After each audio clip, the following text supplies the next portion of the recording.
হুনাইনের যুদ্ধের কথা চিন্তা করেন, সবাই চলে গেছে, সবাই চলে গেছে। প্রাথমিকভাবে কয়েকজন সাহাবী ছিলেন তাগড়া জবরদস্ত নওজওয়ান সাহাবী, রাসূলুল্লাহ সাল্লাল্লাহু আলাইহি ওয়াসাল্লাম একা ময়দানে তিনি বলছেন আনা আব্দুল মুত্তালিব, তোমরা কি মনে করছো সবাই চলে যাবা, দিন নষ্ট হবে, কখন আল্লাহ দিন জমিন থেকে শেষ হয়ে যাবে না, আমি আব্দুল মুত্তালিব বেটা একাই দিনকে নিয়ে গিয়ে চলে যাবো। এই যে হিম্মত, এই যে তাকত, যখন এই ধরনের মানুষ প্রস্তুত হবে যে যারা সত্যিকার অর্থে দিনকে আইডিওলজিক্যালি লালন করে, তার শরীর সেটা ইসলামের শরীর, তার রক্ত এটা ইসলামের রক্ত, তার দৃষ্টি এটা ইসলামের দৃষ্টি, তার জবান ইসলামের জবান, তার কল্পনা ইসলামের কল্পনা, তার মগজ ইসলামের মগজ, তার রূপ ইসলামের রূপ, যখন সে এইভাবে আগে আসবে তখন সে আল্লাহর ওলি হবে। আর আল্লাহ সুবহানাহু ওয়া তাআলা বলছেন যে আমার ওলির বিরুদ্ধে যুদ্ধ ঘোষণা করবো, আমি তার বিরুদ্ধে আমি লড়াই করবো। এটা আল্লাহর ওলি। কান আল্লাহর পক্ষে কথা বলে, সে আল্লাহর সাথে এমন ম্যাচ খেয়ে গেছে, আল্লাহর বাইরে কোনো কথা সে কান দিয়ে শুনে না। তার চোখ এমন ভাবে আল্লাহর সাথে অ্যালাইন করছে, ম্যাচ খেয়ে গেছে, এই চোখ আল্লাহ দ্রোহী কোনো জিনিস দেখে না। তার জবান এমন পরিশুদ্ধ হয়ে গেছে, এই জবান আল্লাহ দ্রোহী তার পক্ষে এক বিন্দু একটা শব্দ উচ্চারণ করে না, তখন সে আল্লাহর ওলি হবে। আর আল্লাহর ওলির জন্য আল্লাহ বুখারী হাদিসে আল্লাহর ওয়াদা যে এই ওলির বিরুদ্ধে কেউ যুদ্ধ করলে স্বয়ং আল্লাহ তার জন্য দাঁড়িয়ে যাবে। এই ওলি আমরা হতে চাই, কিভাবে হবে সে ওলি? সেই ওলি কি ফেসবুক স্ট্যাটাস দিয়ে খুঁজে পাওয়ার জিনিস? সেই ওলির বয়ান ভিউ না হলে সে কি ওলি হইতে পারবে এরকম কি জিনিস? যে তার মধ্যে যদি গ্ল্যামার না থাকে, তার ওয়াজ যদি নারায় তাকবীর না বলতে পারেন, সে আল্লাহর ওলি না। ব্যাপারটা কিরকম? কিন্তু আমরা আনফরচুনেটলি পুঁজিবাদী সমাজের পাল্লায় পড়ে, এই সময়ের পাল্লায় পড়ে, বর্তমান জামানার পাল্লায় পড়ে, এই ফিরিঙ্গিদের চক্রান্তের পাল্লায় পড়ে, ফিরিঙ্গিরা যে জিনিসগুলোকে উন্নতির মাধ্যম মনে করে, আমরা ওগুলোকে উন্নতির মাধ্যম মনে করছি। উম্মতে মুহাম্মাদের নারীরা, সে কি তার নারীত্বের দায়িত্ব পালন করাকে গর্বের বিষয় মনে করে? সে চাকরি করে সচিব হইলে মনে করে গর্বের বিষয়, সে দিনে বাইরে চলে গেছে। উম্মতে মুহাম্মাদের পুরুষরা, সে মনে করে বিসিএস এ বড় পদে যাইতে পারলে সে গর্বের বিষয়, সে সাকসেস পারসন। আল্লাহ এটাকে বলেননি না কোনো কিছু সাকসেস হওয়ার লক্ষণ। সবচেয়ে বড় সাফল্যবান কে? আল্লাহ সুবহানাহু ওয়া তাআলা বলেন, যাকে জাহান্নাম থেকে বাঁচিয়ে জান্নাতে ঢোকানো হলো ফাকাত ফাস, সেই সবচেয়ে বড় সফল, সবচেয়ে বড় সাকসেস পারসন কে আল্লাহ তাআলা কে বলছেন? ইসলাম এবং পশ্চিমের ওয়ার্ল্ড ভিউ যে আলাদা, এটাকে আমরা বুঝি ভাই। তাহলে কিন্তু দেখেন আনফরচুনেটলি আমাদের যুবকরা পুঁজিবাদ দ্বারা প্রভাবিত, আমাদের নারীরা নারীবাদ দ্বারা প্রভাবিত, বোঝানো যায় না কথা। তারা বললে এগুলিকে অপরিচিত অপছন্দের কথাবার্তা মনে করে। তাদেরকে যদি বলা হয় ভাই আপনি আপনার এলাকায় কি কাজ করতেছেন, সে বলতে পারে না, আবার সে তাকবীর দেওয়ার জন্য অপেক্ষায় থাকে। আমি যদি বলি ভাই আপনি কি আপনার এলাকায় দাওয়া সার্কেল গঠন করে আল্লাহর দ্বীনকে শক্তিশালী হওয়ার জন্য কাজ করতেছেন, সে বলতে পারে না, তার মুখে তালা লেগে যায়। আবার সে নারায় তাকবীর দিলে বুঝতে খুব ভালো, আপনি দেন তাকবীর বলেন, প্রতিবাদ বিক্ষোভ মিছিল করেন, কিন্তু একটা জিনিস মনে রাখবেন, আল্লাহ সুবহানাহু ওয়া তাআলা সাহাবায়ে কেরামকে যদি হুট করে আসমান থেকে বিজয় না দেন, আল্লাহ তাআলা এই প্রসেসে আপনাকে বিজয় দিবেন না। সাহাবায়ে কেরামকে যেভাবে রক্তের সাগর, কুরবানির সাগর, মেহনত, পরিশ্রম, যুদ্ধ, জিহাদ, সংগ্রাম, বিবি বাচ্চা পরিবার খোঁজ নাই, এই প্রসেসের মাধ্যমে সাহাবায়ে কেরাম আগানোর পরে যেভাবে আল্লাহ তাআলা বিজয় দিয়েছেন, এটা আল্লাহর সুন্নাত। বলেন পৃথিবীর মধ্যে সবচেয়ে মুকাম্মাল পীর কে? মুহাম্মদুর রাসূলুল্লাহ সাল্লাল্লাহু আলাইহি ওয়াসাল্লাম। সবচেয়ে বড় দোয়া করলে কবুল হয়, এই লোকটার নাম কি? এই নবীর নাম কি? মুহাম্মদুর রাসূলুল্লাহ সাল্লাল্লাহু আলাইহি ওয়াসাল্লাম। আমাকে বলেন মুহাম্মদুর রাসূলুল্লাহ সাল্লাল্লাহু আলাইহি ওয়াসাল্লাম মক্কার দুয়ারে দুয়ারে কতবার ঠোকর খাইছেন? কত বছর, কত দিন, কত সাল, কত দিন, কত ঘন্টা? ফাতিমা রাদিয়াল্লাহু আনহা বলেন, তাবারীতে আসছে রওয়ায়াত, বলছে আমার আব্বাকে আমি যখন দাওয়াতি কাজের জন্য পাঠাইতাম, ধুলা ঝেড়ে পরিষ্কার পরিচ্ছন্ন কাপড় দিয়ে বলতাম আব্বা যান, আল্লাহ আপনার সহায় হন। আমার আব্বা যখন রাতের বেলা সন্ধ্যার পরে বাসায় ফিরে আসতো, আমি দেখতাম আমার আব্বার জামা কোন দিক থেকে টেনে ছিঁড়ে ফেলা হয়েছে, আমি দেখতাম আমার আব্বার পবিত্র চেহারার মধ্যে ধুলি লিখে করা হয়েছে, আমি দেখতাম আমার আব্বার কোথাও ধুতো তিনি নিজে পরিষ্কার করতেছেন। আমি কাঁদতাম যে আব্বা আপনি দুনিয়ার মধ্যে সবচেয়ে শ্রেষ্ঠ, আখিরাতের মধ্যে আল্লাহ তাআলার কাছে দোজাহানের সর্দার আপনি, আর আপনার এই দৃশ্য পরিষ্কার পরিচ্ছন্ন কাপড় দিয়ে আপনাকে বাইরে পাঠাই, আপনি যখন বাইরে থেকে আসেন আপনার চেহারা থেকে ধুলো মলিন, আপনার চেহারায় থুতুর চিহ্ন থাকে, আপনার পোশাক কি কোনো দিকে টেনে ছিঁড়ে ফেলা হয়, আপনার বাসায় যখন খাবার রান্না করি আমরা, দুশমনরা এই খাবারের পাতিলের দিকে থুতু ছুঁড়ে মারে, ঢিল ছুঁড়ে মারে, ধুলে ছুঁড়ে মারে, যাতে আপনি ঘরে এসে ভাত খেয়ে শুইতে না পারেন, আপনি যাতে সারা রাত কষ্টের ভিতরে যায়। ইয়া রাসূলুল্লাহ এটা তো আমি বরদাস্ত করতে পারতেছি না। তখন তিনি তার মেয়েকে বলছেন, বেটি কাঁদিস না, মনে রাখিস একদিন তোর পিতার কুরবানি আল্লাহ এমন ভাবে কবুল করবেন, প্রত্যেকটা কাঁচা পাকা ঘরে, পূর্ব থেকে পশ্চিমে, উত্তর থেকে দক্ষিণে, এমনকি পশমের তাঁবুর ভিতরে তোর বাবার দিন পৌঁছে যাবে। কেন?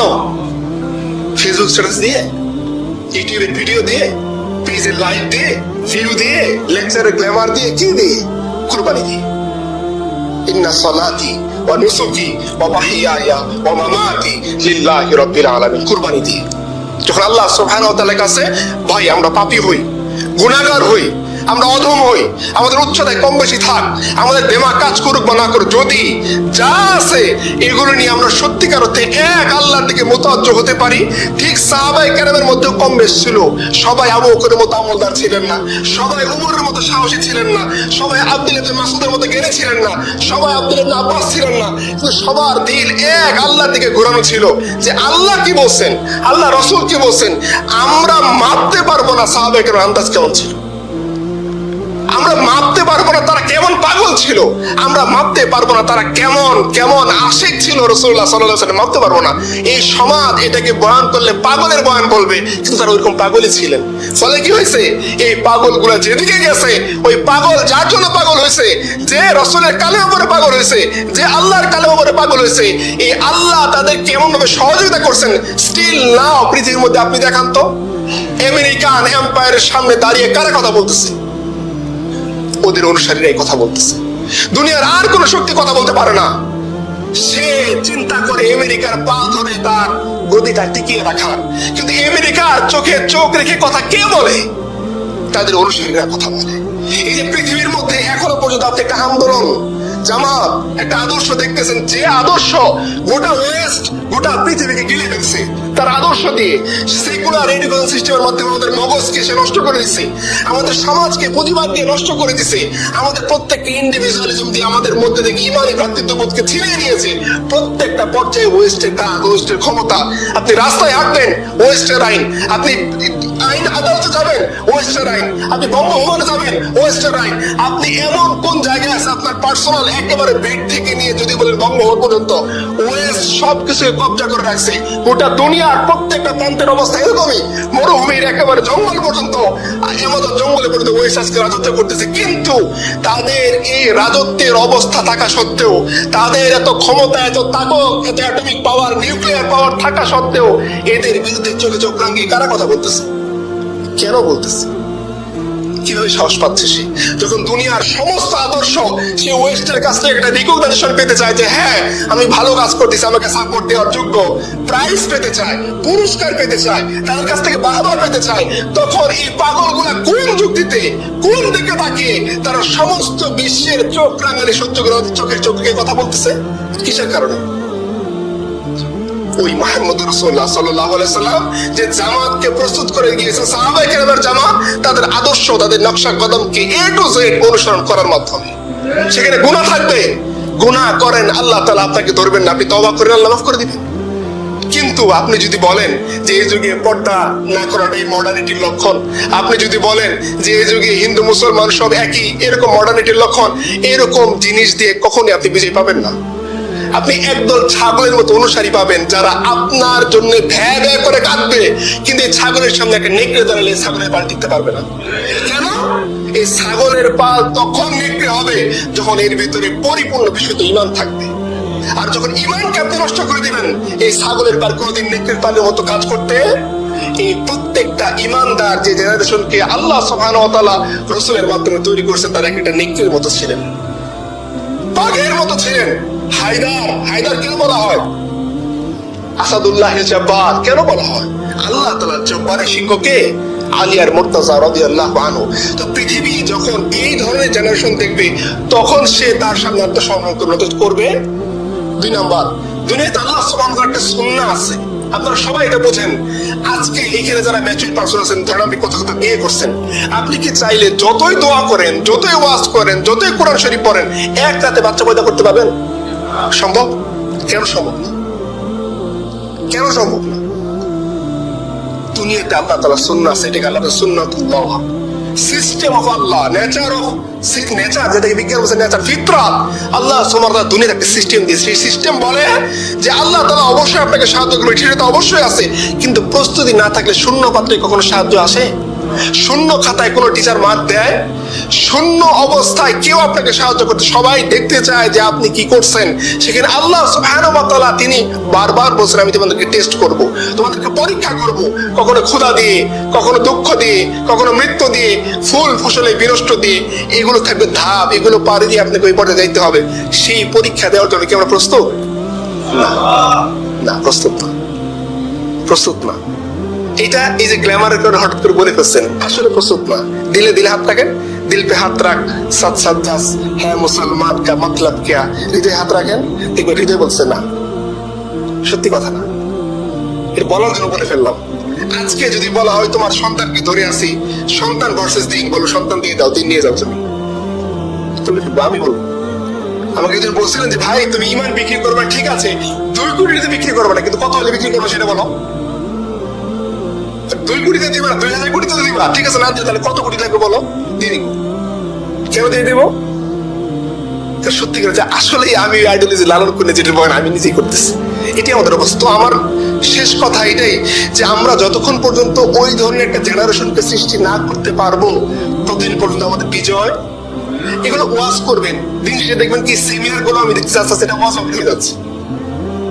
আসি বসি কথা শুনি, একটা ভাইয়ের সাথে ছবি তুলবো, একটা সেলফি, কিন্তু যদি বলে নোট করার কথা কেউ নাই, যদি বলে এই জিনিসগুলো আলোচনা করার কথা কেউ নাই, যদি বলে একটা দাওয়া সার্কেল গঠন করে কাজ করার কথা কেউ নাই, যদি বলে একটা প্রোগ্রাম অ্যারেঞ্জ করার জন্য চলে একটা ওয়ার্কশপ করে কেউ নাই, কেউ নাই, খুঁজে পাওয়া যায় না মাঠে ময়দানে। সবার একটা কমন কমপ্লেন হচ্ছে ভাই কাজ করার লোক পাচ্ছে না। তাহলে এতগুলো লোক কি করে আমাকে বলেন? যত জায়গায় আমরা গেছি, সে ঠাকুরগাঁও, পঞ্চগড়, চাঁপাইনবাবগঞ্জ, টেকনাফ, কক্সবাজার, উত্তরবঙ্গ, দক্ষিণবঙ্গ, সবার একটা কথা হলো যে ভাই কাজ করার লোক, তাহলে এতগুলো লোক কি করে আমাকে বলেন তো দেখি।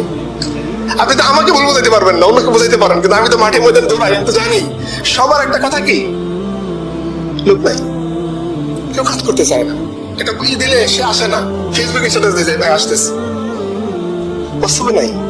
তো এইরকম ভার্চুয়াল জেনারেশনকে দিয়ে কি বাস্তব লাইফে বিজয় আসবে? ভার্চুয়াল ইসলাম কায়েম হয়ে যাবে, গাজা দিলে হিন্দু শুরু হয়ে যাবে, তাই না? এগুলো বলতে ভালো লাগে, বিশ্বাস করেন। আমাদের টপিক কি? আরেকটা জিনিস বলি, মাসনা কলোনিতে কারা বেশি থাকে বলুন তো দেখি, এক বাক্যে বলেন, একজন বলেন। মাসনা, সুলাসা, রুবা, এরকম কলোনি আছে না বিভিন্ন ফেসবুকে গ্রুপ আছে না, এই গ্রুপে কারা বেশি থাকে বলুন তো দেখি? যে একটাও বিয়ে করে নেই, ও যে এখনো ব্যাচেলর, ও ঢুকছে কোথায়? মাসনা কলোনিতে, সুলাসা কলোনিতে, রুবা কলোনিতে। বাট একটা বিয়ে করে ঢোকার কথা ছিল, তাই না? প্রথম কথা কি মাসনা কে মানে কি? প্রথমের পরে তো ওয়াহিদাই নাই, সে কোথায় ঢুকে পড়ছে? তার কাছে ভালো লাগে। কেন ভালো লাগে বলেন? এই কথাটা বলতে কষ্ট লাগছে, তারপরে বলি। আমরা জাহিলি লাইফে এক সময় নারীর কেমিস্ট্রি আলোচনা করতাম, তখন তো ওইটা খারাপ মনে করতাম না। এখন তো ওই আলোচনা আমাকে জারি রাখা লাগবে, কি দিয়ে করবো? মাস্তা দিয়ে করতেছি, সুলাসা দিয়ে করতেছি, বিয়ে একটাও করিনি। সব শুনতে কোথায়?